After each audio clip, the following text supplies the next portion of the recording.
Bonjour les chefs, c'est Charline de Menu Hebdo, c'est vraiment un plaisir, encore une fois, de te présenter l'idée de repas du jour. Alors aujourd'hui, encore une recette que j'affectionne particulièrement, j'adore la faire. Elle est super bonne et elle change un peu des recettes du quotidien, de tes habitudes alimentaires, enfin sûrement. Allez, je te présente tout de suite la recette du blog de Pancage, qui est les quesadillas VG en vidéo.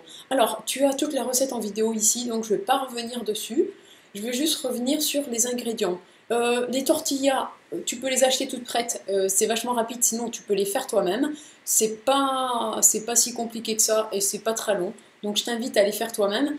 Voilà, prévois à la limite, si c'est la première fois que tu fais des tortillas, prévois d'acheter un paquet et de faire des tortillas comme ça. Si ça marche pas, tu auras toujours ton paquet de tortillas prêt à l'emploi au cas où.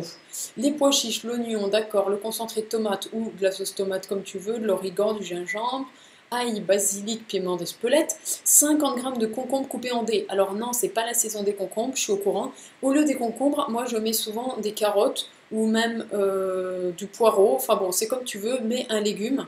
Pardon, mais un légume.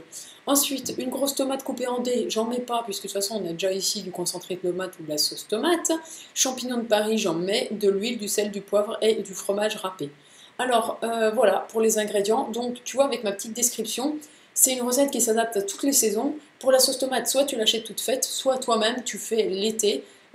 Soit tes conserves de sauce tomate stérilisées, soit t'en fais et tu les mets au congélateur. Comme ça te permet de faire ce type de recette toute l'année et de te régaler toute l'année parce que c'est super bon. Servi avec une petite salade, ça te fait un repas complet et je suis sûre que ça va aussi plaire à tes enfants parce que c'est super bon. Ah oui, ce que j'ai oublié de te dire, c'est que tu peux faire, parce que si vous êtes plusieurs, tu peux faire les quesadillas à l'avance, t'en prévois à peu près 2 par personne adulte.